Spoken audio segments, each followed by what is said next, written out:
welcome to another episode of I Helped Make That. I'm your host, Kevin Higgins, and with me today is Marlene Sharp, a freelance producer who previously worked with SEGA on the Sonic franchise. Welcome to the podcast, Marlene. Thank you. You're pleasure. Yeah, you're welcome. But before we get started with what we're about to talk about, let's get the anchor ad out of the way. So, have you ever wanted to create a podcast? What do you think, Marlene? I would love to create a podcast. I just need somebody to do all the stuff for me that isn't talking. Well, you know what? You can use that includes all the stuff that isn't talking. What is it? Anchor. You know why? Why? Because you can record on Anchor and you can distribute to all the different platforms. It distributes to Apple Podcasts. It distributes to Spotify. All of those things. That's perfect. Yeah. So what would your podcast even be about? Well, I do have an idea that I'm working on that is highly top secret, but it involves my companion here, Blanche, who is my furry child. So Aww. Whatever I do, it will definitely involve Blanche our adventures. Is Blanche a cat or a dog? She's a dog. Aww. She's the poodle of Pink Poodle Productions, which is my production company. Aw, I'd love to. Okay, so yes, everyone, use Anchor today. So now tell me, Marlene, what got you into becoming a producer? Well, it was because my acting career did not work out the way that I wanted. So producing is my B choice of careers.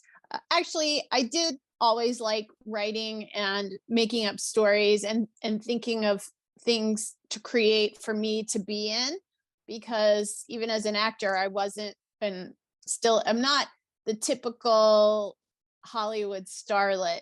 So anyway, I didn't come from a rich or well-connected family. So when I moved to Hollywood, I had to find ways to make a living, and I didn't really want to wait tables because I'm not very coordinated with carrying stuff and running around under pressure. So I signed up with a temp agency, and the temp agency placed me as an assistant in an office where I fell into the business of merchandise-driven entertainment. And so I started working on Power Rangers and a bunch of the other shows that were based on toy lines made by Bandai. And yeah, that's how I started. So what did you do in that job? So I started out as an assistant to a gentleman named Frank Ward, who was the former president of Bandai America. So Bandai is a toy company that is based in Japan, and Bandai was really a pioneer in boys action merchandise driven entertainment and anime. So Bandai partnered a lot with Toei and Toho and various other famous Japanese production companies, live action and animation. And they would make these fantastic toys and that were based on the on-screen entertainment. And so my former boss, Frank Ward, had been the president of the US office of Bandai. And then he was very instrumental in bringing Power Rangers to the US, and not just the US, but exporting it outside of Japan. And so when he of course, we all know that Power Rangers is still going to this day. So that was a huge success. And he eventually retired from Bandai and started his own consulting company but Bandai was his one and only client. And the consulting company was very small. When I started there as an assistant, as a temporary assistant, I was employee number 3. So he had a director of development and then myself. And then the director of development left after about a year. And then I moved into that job. But I was also kind of an assistant too, because we didn't hire anybody else. So for 5.5 years, I worked for him, and we did all kinds of advising to Bandai. And we worked a lot with Saban Entertainment, who which was the company that was handling the screen part of the Power Rangers and Digimon and Saint Seiya and various other IPs. So yeah, I learned a lot. Yeah. And did that experience lead you to working with SEGA? Eventually, yes, I started. So that job at Renaissance Atlantic Films was the name of the company of Frank Ward, the former Bandai president. And I tell you, I still work in that area today, and that was a lot of years ago. So indirectly, yes, it did help me, because I had established myself as somebody with experience in adapting Japanese anime and other Japanese entertainment in general for Western audiences. And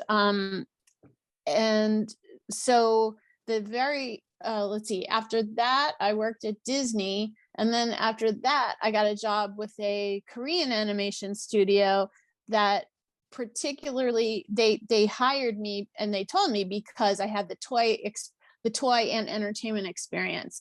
So that's very important, especially in kids entertainment, because most of kids entertainment, like cartoons and so forth, are meant to sell products to children.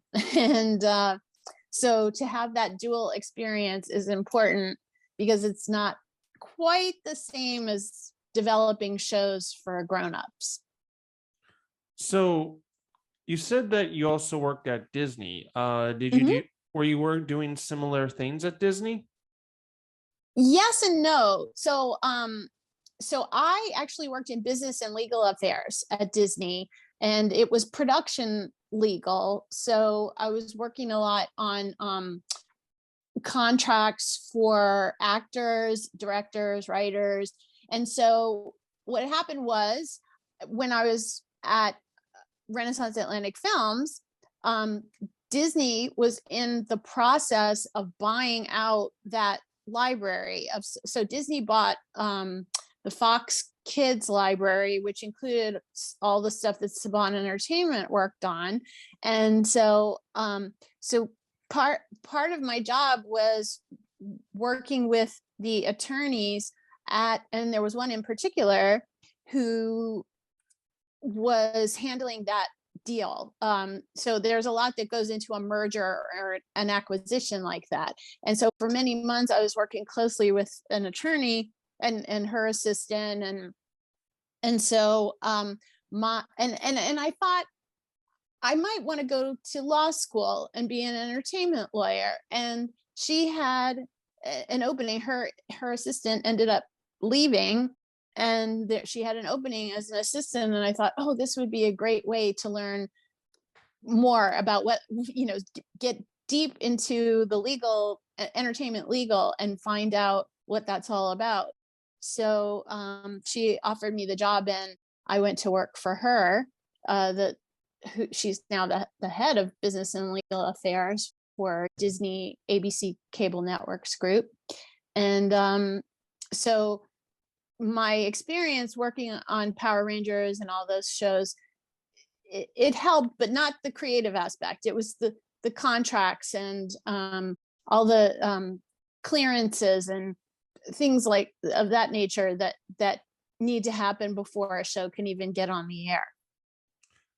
So you said you were considering being an entertainment lawyer. Mm-hmm. What made you change your mind on that front?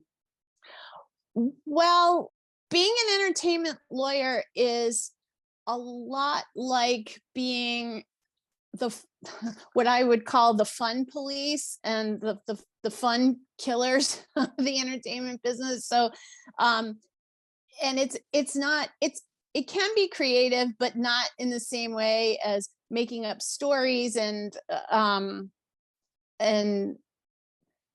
it's just different. It's a lot of paperwork. It's a lot of paperwork and redlining contracts, and I found, especially at Disney, the business and legal affairs department was not very well regarded by the other departments, because the creative departments would have these ideas and visions of what they would want to do, and people that they'd want to hire, often people that they want to hire for big salaries, and then business and legal affairs would come in and say, no, you can't do that, because that's not that's not part of standard operating procedure here at Disney. And so we didn't get a lot of visitors to our floor. We weren't part of the people who were schmoozed by celebrities. They always kind of considered it a pain when they had to come visit our floor and sign things or get things notarized or whatever.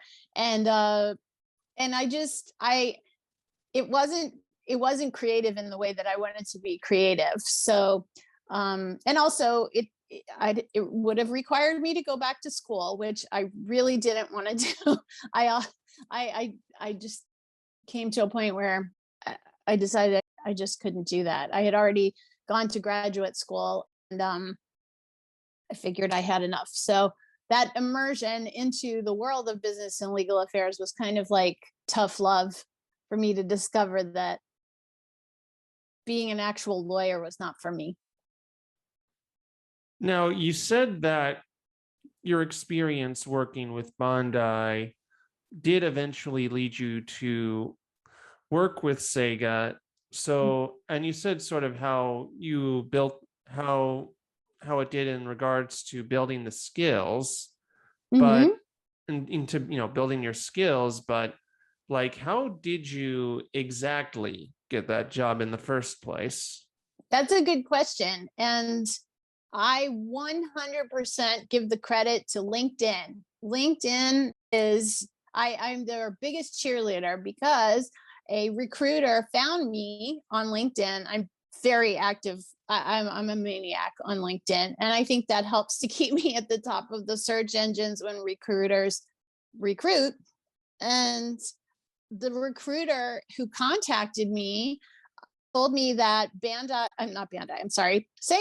SEGA at the time had an office in the Bay Area, but they were closing those operations, significantly downsizing, and they were going to move their North American operations to Burbank, California, which is close to where I am, and essentially start all over again with a much smaller team.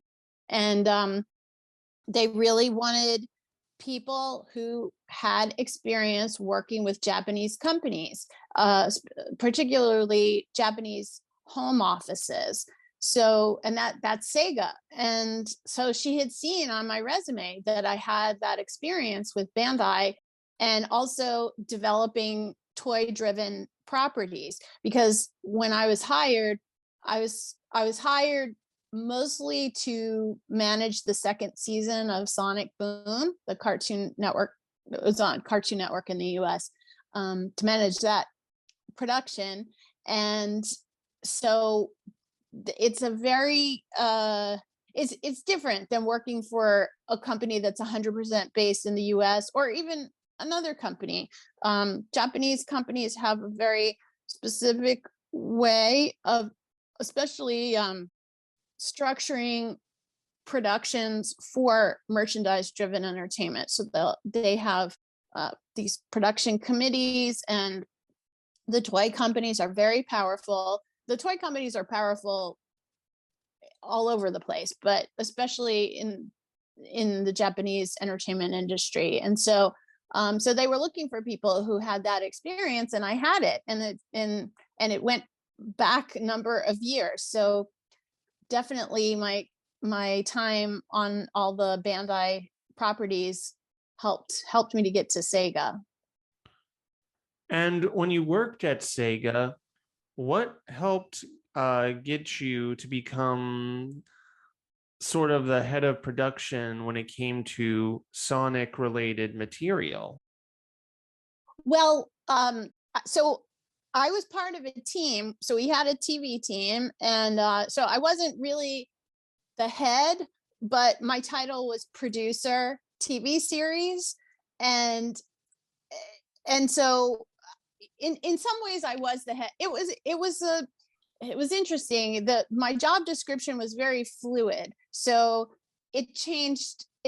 My responsibilities changed during the 2.5 years that I was there. So originally I was brought on to be a major major player, I guess you could say, in the second season of Sonic Boom, along with my boss at the time, Masami Tokunaga. And then we had two coordinators under us, Jasmine and Ayumi. And so we were an all female TV team. But what happened was when Sega somehow Sonic's 25th birthday slipped through the cracks when they were making all these big decisions to move operations down to Los Angeles, and Sonic had a 25th birthday coming up, and we had only a 14-person team in Burbank, so they were going from like 100 people in the Bay Area to 14 people in Burbank, and all of us were new in Burbank. So when we started, it was kind of like the first day of school. We were all getting to know each other, learning our jobs, and so it quickly became a scenario of all hands on deck, and there were no special events planned for Sonic's 25th birthday. And so we were hired at the middle of around this time of year in 2015, and we had to start Sonic birthday activities 6 months later, and we had to secure venues and make new content for that. And so it quickly became, just everybody working on everybody's projects. And we had to also make sure, and this is very important when you're working on a franchise, especially one that has a character that's so iconic and has been around for so long, you have to make sure that all the elements of the franchise are cohesive. So, you don't want to make video games that have nothing to do with the TV series or the toys or the comic books or what have you. Everyone needs to talk to everyone else, or it's very helpful to have a collaborative spirit. And so we had to learn to work with one another and just help each other very quickly in order to get anything done for that big year that we had coming up in 2016.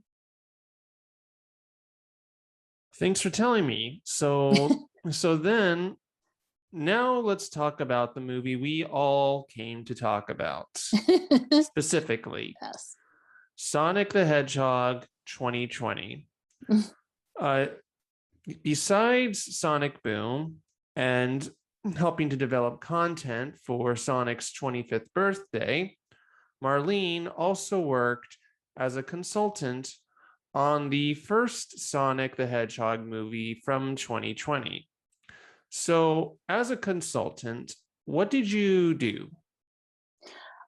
Again, my role wasn't really defined. So I mean, it was kind of funny. We had a big open work environment, and a lot of it would be, and we worked very closely with each other, like physically very close. There were very few offices, and so I was at essentially a big table with people who were working on different things, and a lot of times a problem would come up or a question, and somebody would just shout it out, and then somebody else would answer who had that expertise. And so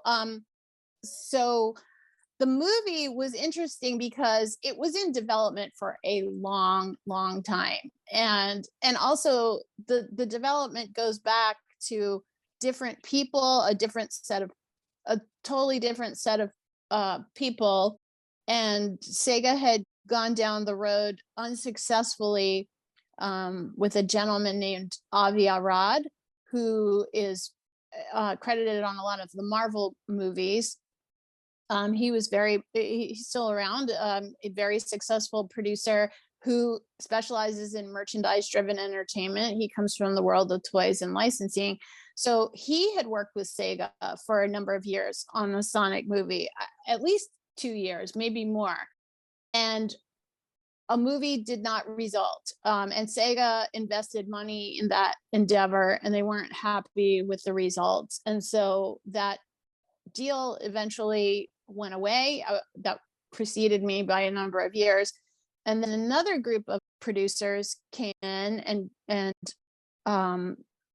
after much schmoozing and friendly overtures, because Sega had sworn off ever doing a Sonic movie after their experience with Avi Arad.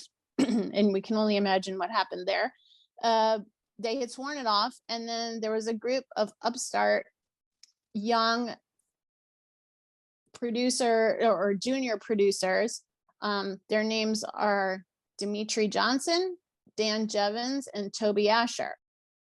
The three of them very good friends. They still are very good friends and business partners. And so one night, as the legend goes, they were just hanging out and talking about what would make the best video game centric movie that they could think of. And they all decided that it was Sonic.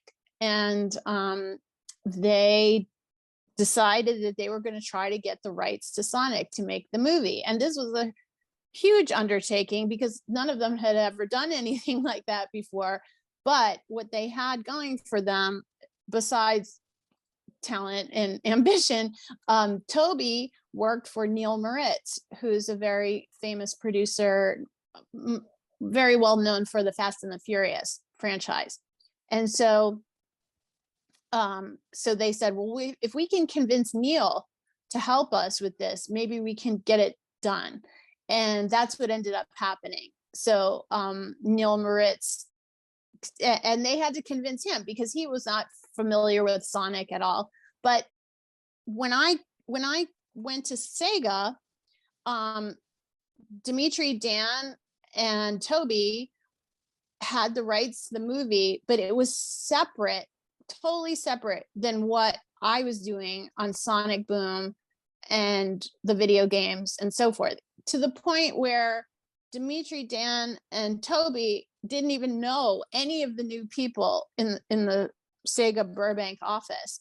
And Sony was the studio at that time because Neil Moritz had an overall deal at Sony. So it wasn't Paramount. So they were going off and doing their own thing and they had no idea. And so I have two friends named Michael Uslan and David Uslan, a father and a son. Michael Uslan is the man responsible for all the Batman movies. And his son David is his producing partner. And I've been friends with them for a number of years. And they were so excited when they found out about my job at Sega. And they said, oh, you must know Dimitri, Dan, and Toby. And I said, no, I have no idea who they are. And they're like, but they're working on the movie. You must share an office with them or something. And I said, nope, never heard of them. Don't know anything. And so they introduced me to Dimitri. And so Dimitri and I got together and had lunch, and he told me that they had gotten word from people, I don't know who was telling them this, to not involve Sega in the making of the movie because it was just too complicated. There was too many changes going on in the infrastructure. And so Sony was just going to go ahead and make the movie and hope for the best. And I was like, when I heard that, I was like, that sounds terrible. That's a terrible idea. That's crazy because we're doing all these things and we're trying to make a celebration for Sonic's 25th birthday. And like, we could be helping each other.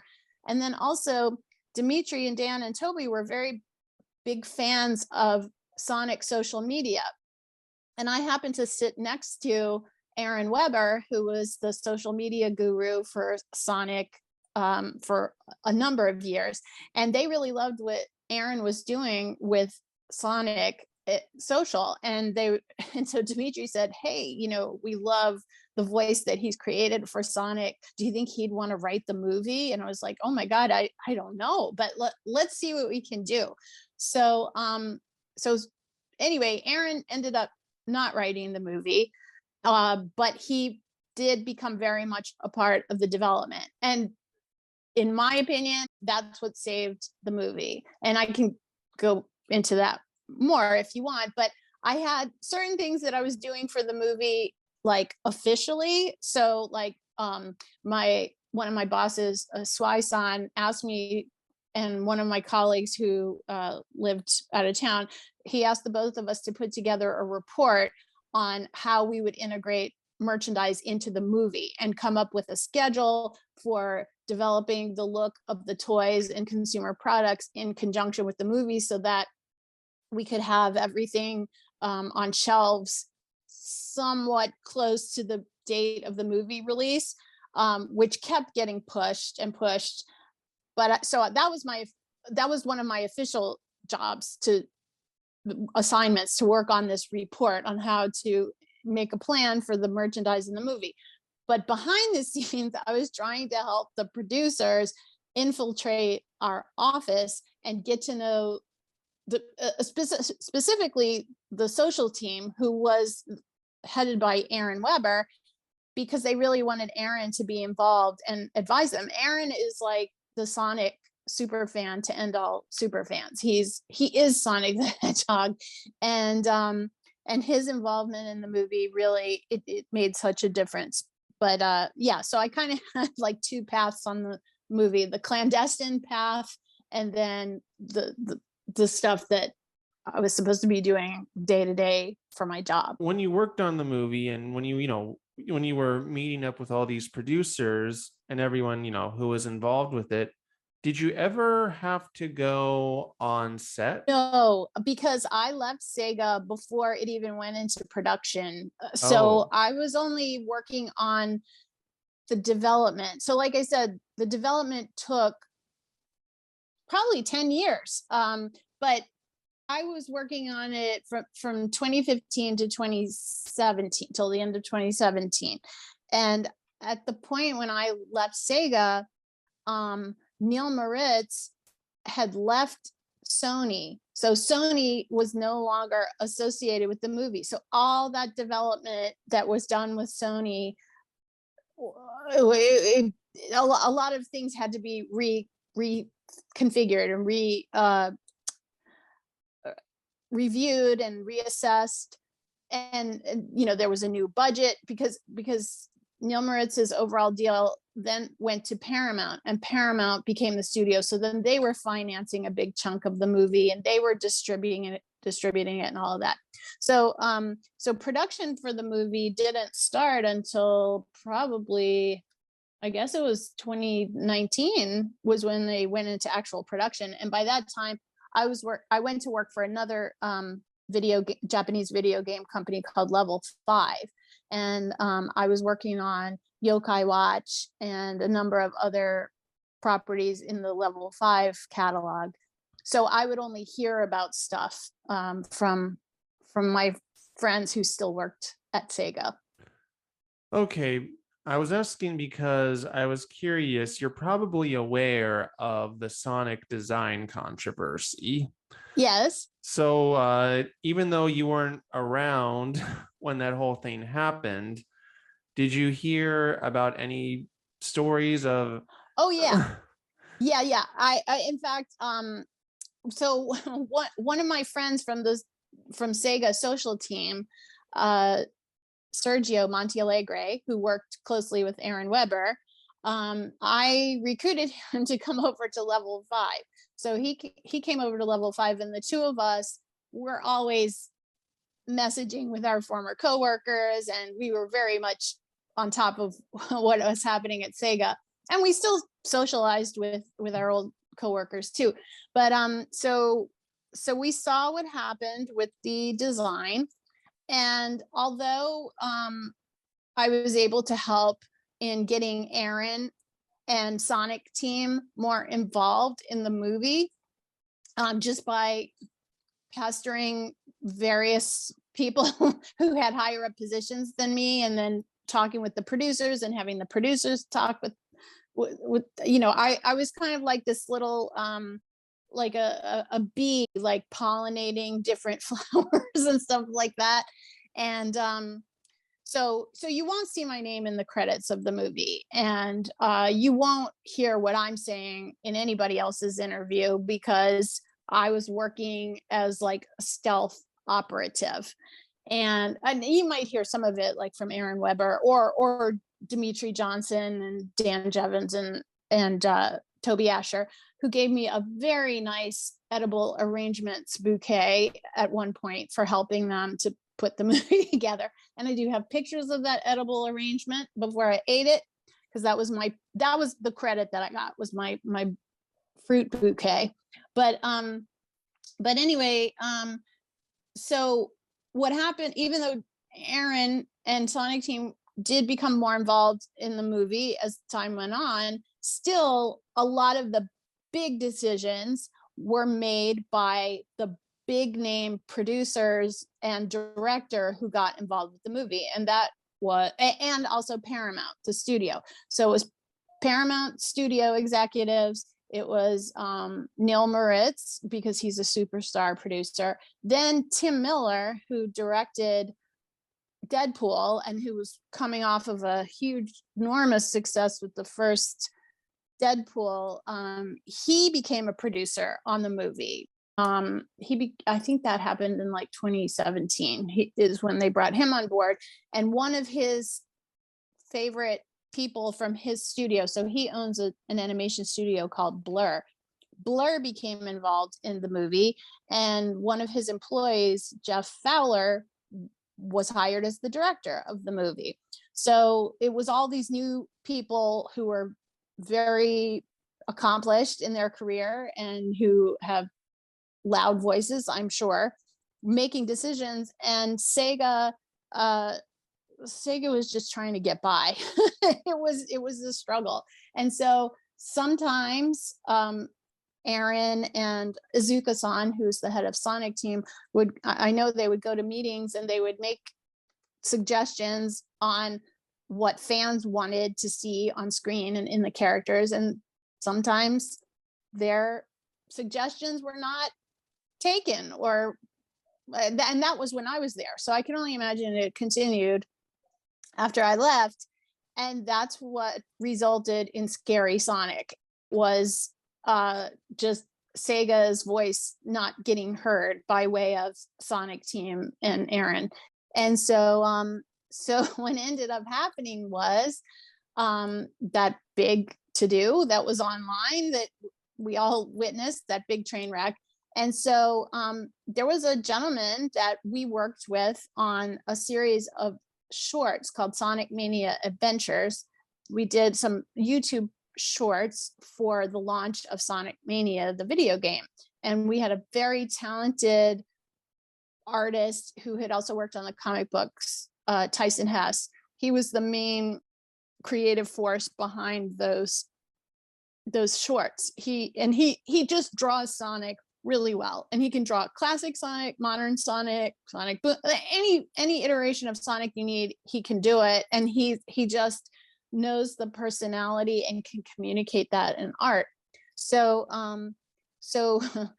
a decision was made finally, I guess, to listen to Aaron, and Aaron suggested sending Tyson to help the film artists to correct Sonic. And so they flew Tyson to the UK, which is where they had a team of artists working. And Tyson got everything back on track.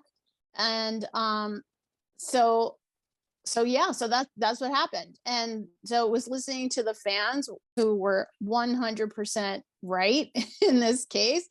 And then so when I saw the movie, the first movie, I thought for sure Aaron and Tyson would have like these big credits for saving the movie, essentially.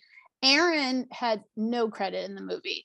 Azuka-san had a credit. I can't remember what it was, but it was like all mixed up with a bunch of other credits in the long scroll. And Tyson had, I think, a storyboard supervisor credit. Again, like kind of buried in the rest of the movie. But then I went to see the sequel, and Tyson has this huge credit in the beginning of the movie as co-producer. And then Aaron has an associate producer credit. And that was my favorite part of the sequel, was to see Tyson and Aaron finally getting the credit that is their due for, in my opinion, saving the movie franchise. So a happy ending for all.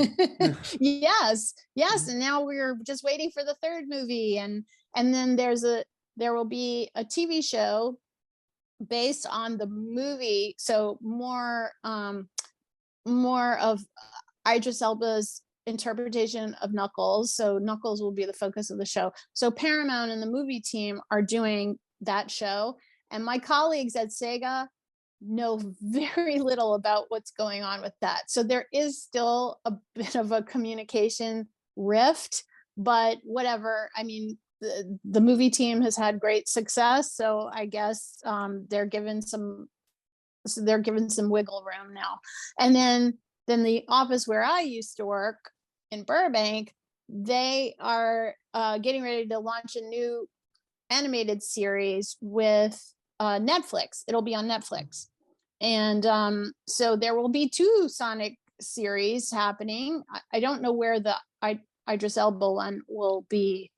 I don't know. It's probably going to be for Paramount Plus, because Paramount is now the studio behind the Sonic movies. And so they'll probably put it on their streaming platform. But yeah, it's a much different world for Sonic than when I started in 2015. It's much different. And speaking of yourself, what do you have coming up professionally? Thanks for asking. So I continue to do a lot of interviews about my time at SEGA, which is funny because I don't work there anymore, but I do celebrate the victories, and I feel very close to Sonic. So I do tend to post things about Sonic from time to time on my socials, especially on LinkedIn. But I'm working on a new project that is boys action focused. It's called Young Captain Nemo, and it's an animated movie franchise that's based on a book series. The book series is called Young Captain Nemo. So it's a trilogy by a very talented author named Jason Henderson. And I'm working for a company called Rainshine Entertainment that we, together with Rainshine, we acquired the rights to the book, and we're producing, or the books rather, we're producing an animated movie trilogy based on those books. And we hired a screenwriter named Jeffrey Reddick, who is well known in 2 ways. He's known as a master of horror franchises. He created Final Destination, and he's written and directed a number of horror movies, but he's also very well known in animation. So he's a writer on the Usagi Chronicles Netflix show, and another Netflix show called A Tale Dark and Grim. And so we hired him to adapt the books for the screen, and then various other things. And then I got my furry child right here, who's just dying for her big break. So Aww. Hi. She's available, and we are available to perform as a mother-daughter duo as well. Just FYI, we're offer only. We don't audition. We just field all the offers. No, So. I ask this about all little white dogs because I know a little white dog is like this. She's not a she's not a whiner, is she? Well, she will use any means necessary to get the attention that she feels she deserves. Mm-hmm. So occasionally whining is part of that, but she will pull out all the stops. There is no trick that she hasn't tried. So yeah, I guess that makes her a whiner. And then I don't know about that, but she is very cute. Oh, thank you. She does have that going for her, so she can get away with a lot. You might hear her. I put her on the floor. Now she's gonna start barking. But she also is very opinionated about when I should stop Zooms or meetings, phone calls, whatever. So she has a limit as to how long she will behave, and then she calls it, and she's like, "It's me time." And I think that's what she's doing. Aw, all right. Aw. Blanche, be quiet. You're part of this too. Don't ruin it. Sorry. No. I like dogs. So anyway, thank you for coming on to the show, Melanie. Oh, my pleasure. Sorry. Yeah, sorry. Thank you for coming to the show, Marlene. You're welcome. Thank you for having me. It's a pleasure. And Blanche had a wonderful time too. So she's saying thanks as well. Aw, all right. Have a good day. Thank you. You too. Bye. Take care. Bye-bye. Sonic, you can really move. Sonic,